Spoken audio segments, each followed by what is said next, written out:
Assalamualaikum semuanya. Mari kita belajar tentang cacing.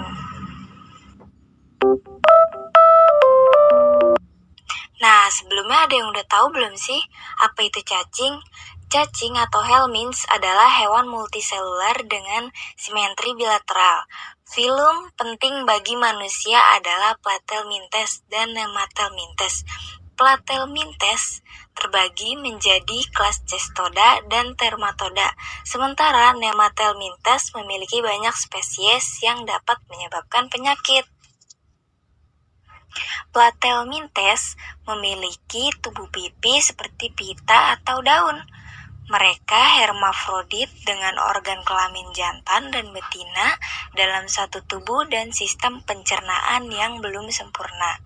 Nematelmintes memiliki tubuh silindris tanpa segmen dan sistem reproduksi terpisah antara jantan dan betina.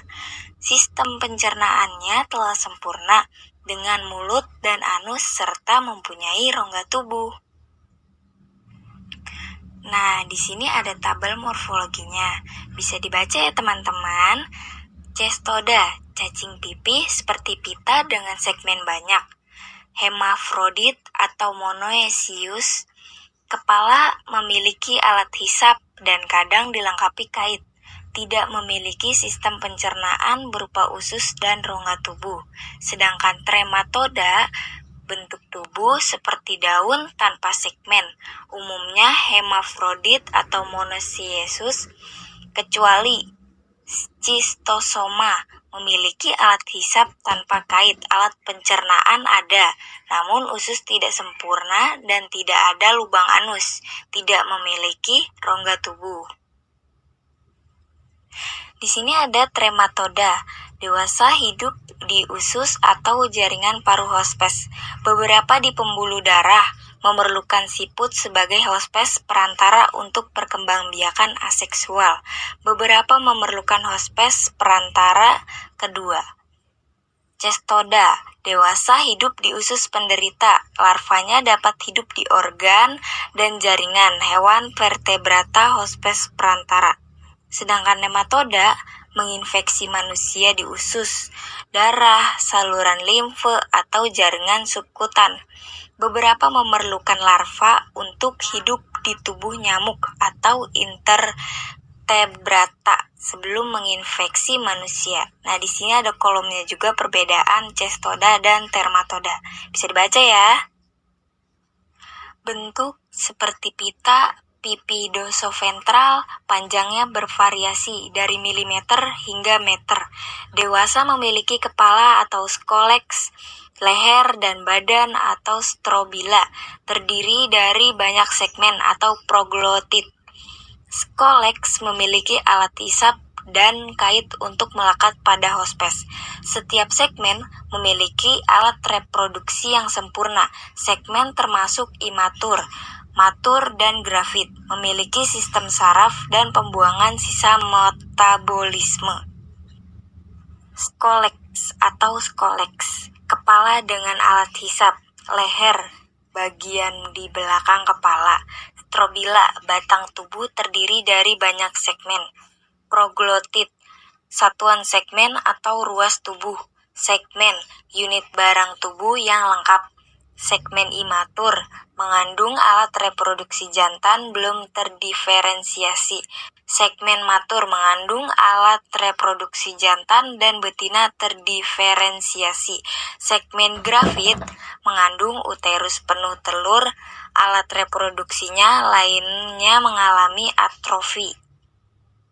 Rostelium, bagian kepala yang menonjol dengan kait, oncosfer atau onkosfer, embrio dengan 6 kait di dalam telur, embriofor, selubung tipis yang membungkus onkosfer, Cyticercus, larva di hospes perantara dengan kantung dinding berisi scolex, Cyticercoid atau cysticercoid, larva berbentuk kantung kecil dengan scolex, Hydatidcysts, kista hidatit, bentuk kista dari larva Echinococcus, Coracidium, onkosfer, telur Diplorobotrium dengan silia, Ticercoid atau procercoid. Stadium pertama, larva Diplobothrium di tubuh Cyclops atau Plerocercoid. Stadium kedua, larva Diplobothrium sparganum atau Plerocercoid Diplobothrium yang menyebabkan spargnosis. Nah, di sini ada gambar struktur, bisa dilihat ya teman-teman. A. Taenia saginat. B. Taenia solium. C. Echinococcus granulosus. D. Hymenopletis nana. E. Hymenopletis diminuta. F. Diplobothrium nalatum. 1. Alat hisap atau suker. 2. Kait atau hooks. 3. celah hisap. 1. Uterus. 2. Lubang genital. 3. testis. 4. vitellaria. 5. ovarium. A. Hymenopletis nana. Uterus berbentuk kantung lubang genital di bagian lateral pada sisi yang sama pada semua segmen. Terdapat 3 buah testis, yang kedua dan ketiga terletak berdekatan. B. Hymenopletis diminuta. Uterus dan lubang genital seperti H. nana mempunyai 3 testis, yang kedua dan ketiga terletak berjauhan. C. Diplobothrium latum. Uterus melingkar berbentuk roset. Lubang genital di permukaan ventral, pertengahan segmen. Testis berbentuk folikel kecil, terletak lateral di bagian dorsal tubuh. A. Diplobothrium latum. Uterus melingkar, lubang tabung uterus terbuka di permukaan. B. Hymenopletis diminuta. Uterus berlobus dengan kantung-kantung telur. C. Hymenopletis nana. Uterus berlobus dengan kantung telur melintang. D. Taenia solium. Uterus dengan cabang-cabang lateral. E. Diplydium caninum. Uterus mirip jala atau retikuler dengan telur berada di dalam kantung. Nah, di sini bisa dilihat ya teman-teman gambarnya. Yang A ada Cystahidatit Echinococcus granulosus. Yang B ada Cysticeroid Hymenopletis nana. Yang C ada Cysticercus taenia solium. Yang D ada Coenurus atau multiceps. Nah, kemudian ada cacing pita ikan seperti Diplobothrium latum, menyebabkan difilobothriasis pada manusia dan hewan pemakan ikan. Cacing dewasa dapat mencapai panjang 10 meter dengan tubuh berwarna kelabu kekuningan, dan sebagian tubuhnya gelap karena uterus yang penuh dengan telur. Infeksi terjadi di banyak daerah di dunia, termasuk Eropa Tengah, Amerika, Jepang, dan Afrika Tengah. Cacing pita ikan memiliki skoleks berbentuk sendok tanpa rostelum atau kait, serta leher yang lebih panjang dari skoleks. Proglotitnya berjumlah 3.000 sampai 4.000 dengan segmen matur yang berisi alat reproduksi jantan dan betina. Segmen terminal kosong dan akan terlepas bersama tinja. Ovarium berbentuk melingkar dengan 2 lobus besar. Telurnya lonjong dengan operkulum dan knop kecil.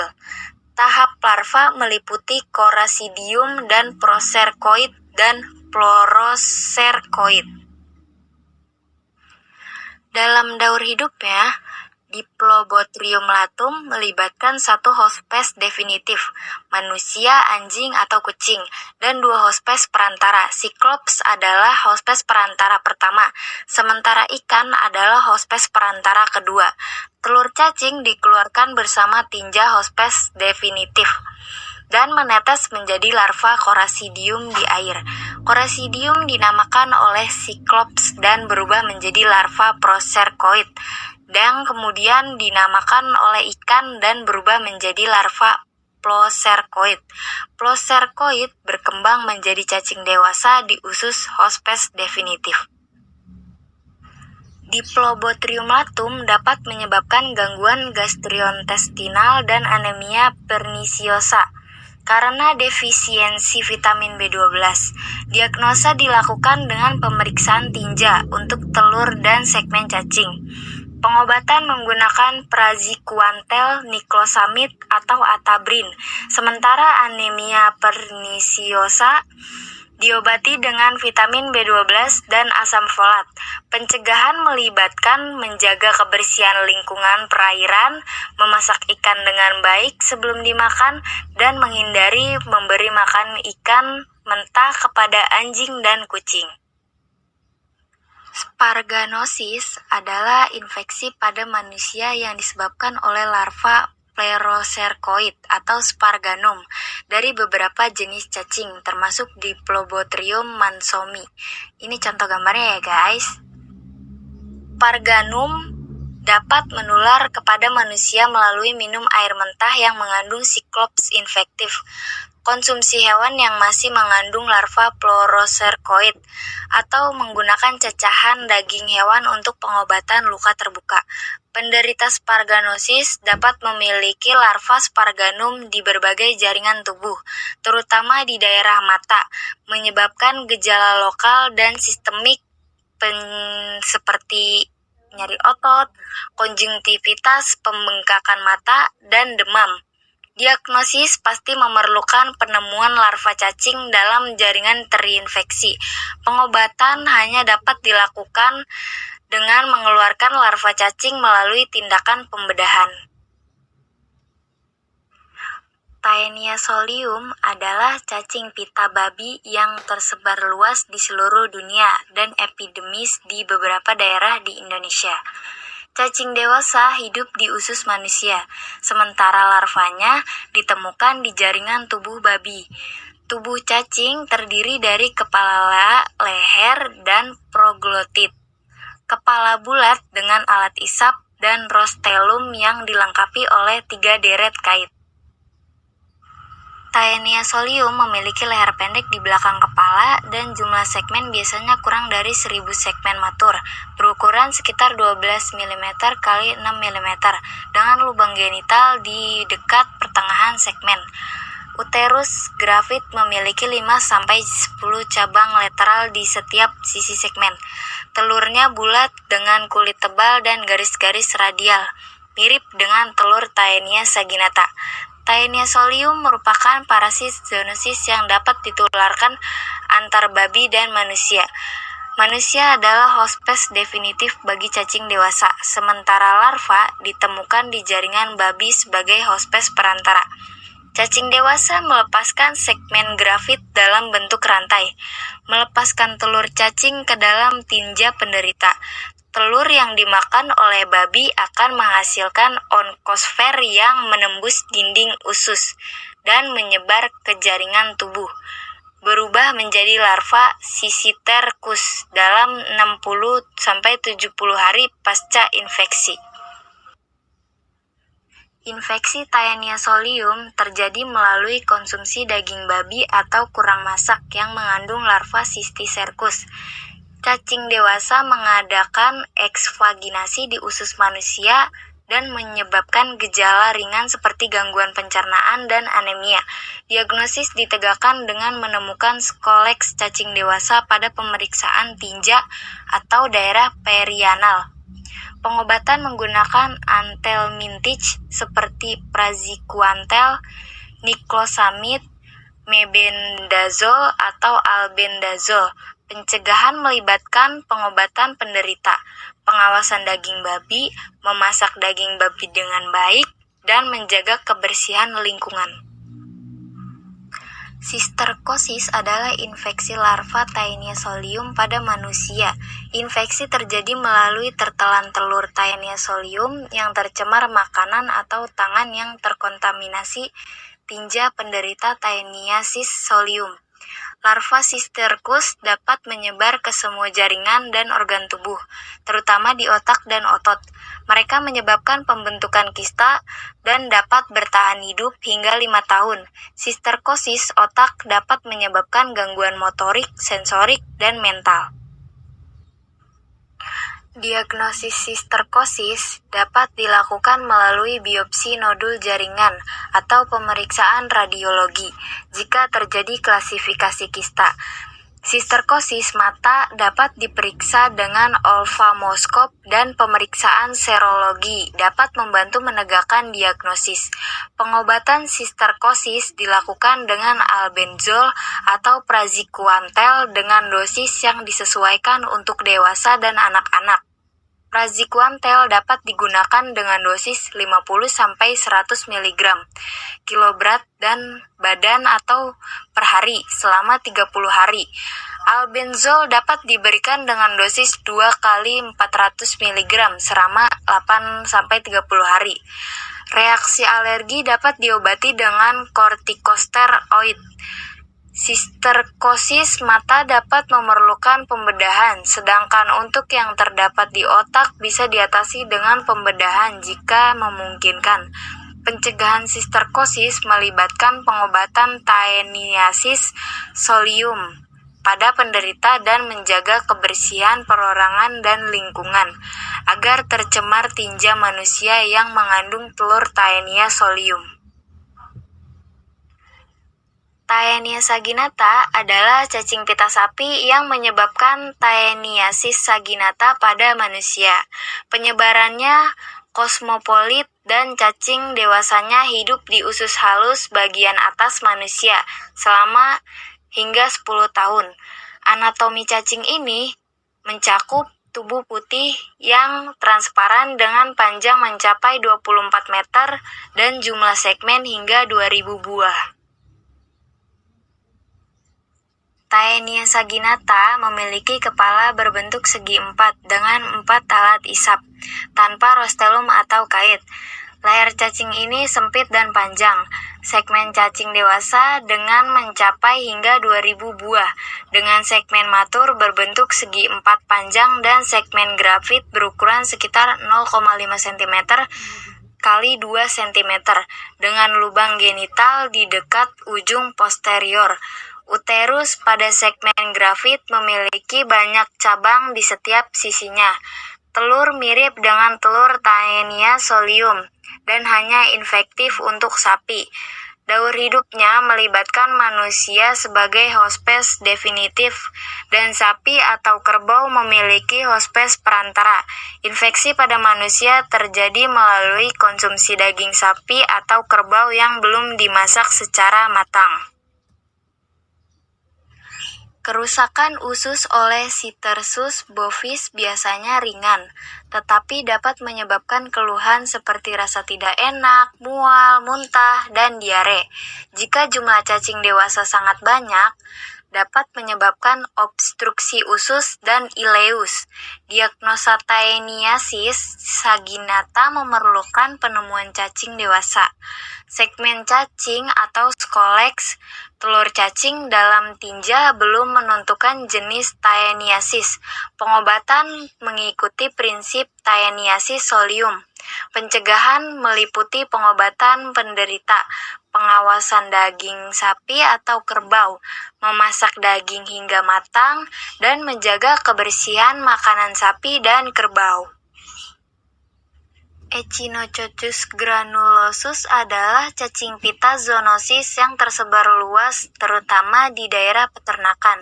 Cacing dewasa hidup di usus anjing, sedangkan manusia menjadi hospes perantara dengan larva cacing dalam berbentuk kista. Cacing ini memiliki tubuh kecil dengan panjang sekitar 3-6 mm dan terdiri dari scolex, leher, dan strobila dengan 3 segmen, di mana segmen ketiga adalah yang terbesar. Echinococcus granulus memiliki kepala dengan 4 alat hisap dan rostelum yang dilengkapi dengan 2 deret kait. Bagian lehernya pendek dan melebar. Telurnya berbentuk ovoid dengan embrio yang memiliki 3 pasang kait. Hanya infektif untuk herbivora dan manusia sebagai hospes perantara.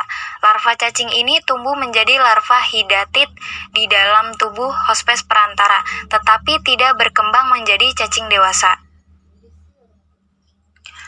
Daur hidup Echinococcus granulosus melibatkan dua hospes dengan anjing sebagai hospes definitif dan herbivora, terutama domba sebagai hospes perantara. Telur cacing dilepaskan dari usus anjing terinfeksi dan menular ke herbivora atau anjing melalui makanan atau kontak dengan tinja anjing. Telur tersebut menetas di usus. Larva menembus dinding usus, masuk ke organ seperti hati dan paru-paru, berbentuk kista hidatit, di mana larva berkembang menjadi skoleks baru. 1. Daur hidup Echinococcus granulosus melibatkan cacing dewasa di usus anjing, telur cacing di dalam tinja anjing, telur cacing yang berkembang menjadi kista hidatit setelah tertelan oleh herbivora, dan kista hidatit yang tertelan oleh manusia menyebabkan hidatidosis. Kedua, infeksi pada manusia terjadi melalui makanan yang tercemar tinja anjing, kontak erat dengan anjing penderita, atau makanan yang disajikan dengan peralatan yang juga digunakan untuk anjing. 3. Gejala klinis hidatidosis bervariasi, tergantung pada lokasi kista, mulai dari benjolan di permukaan organ hingga gangguan akibat tekanan kista terhadap jaringan di sekitarnya. 4. Diagnosis biasanya dibantu dengan tes alergi Casoni atau uji serologi, pemeriksaan darah tepi, dan pemeriksaan sinar X.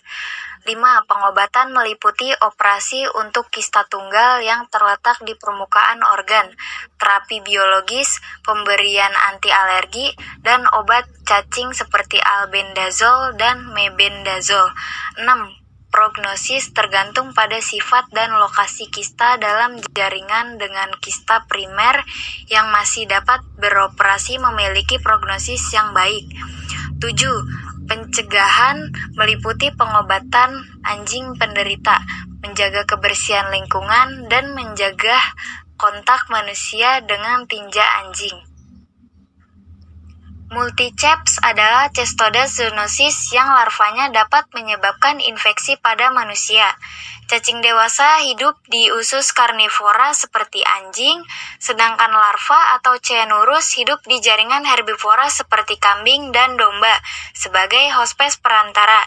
Cacing dewasa memiliki panjang antara 40 cm dan 60 cm dengan kepala berbentuk piriform yang dilengkapi dengan 22-32 kait. Coenurosis disebabkan oleh larva multiceps. Multiceps atau Coenurus yang dapat menginfeksi manusia dan menimbulkan penyakit serius dengan prognosis buruk. Infeksi terjadi saat manusia menelan telur cacing yang berasal dari tinja anjing. Larva cacing menetas di usus, masuk ke jaringan tubuh dan dapat mencapai otak, sumsum tulang belakang, dan sistem saraf pusat.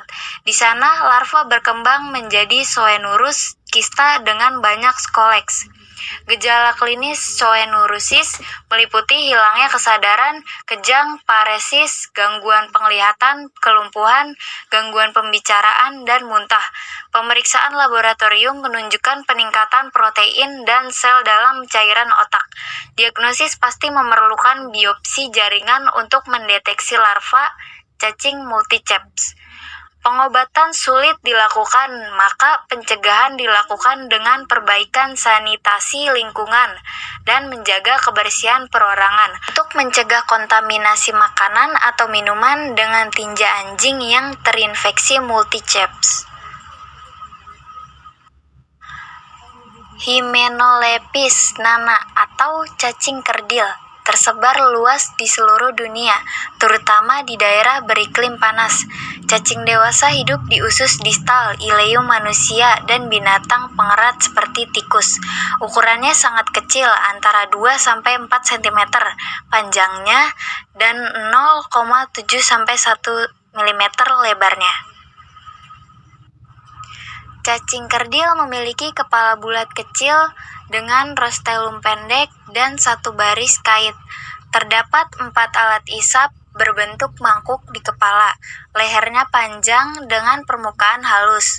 Proglotit cacing kerdil memiliki segmen matur berbentuk trapezium.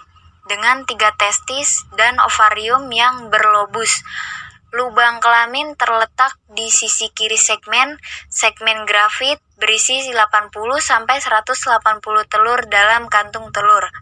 Telur berukuran sekitar 30 kali 45 mikron, memiliki membran tipis dan embrio dengan 6 kait.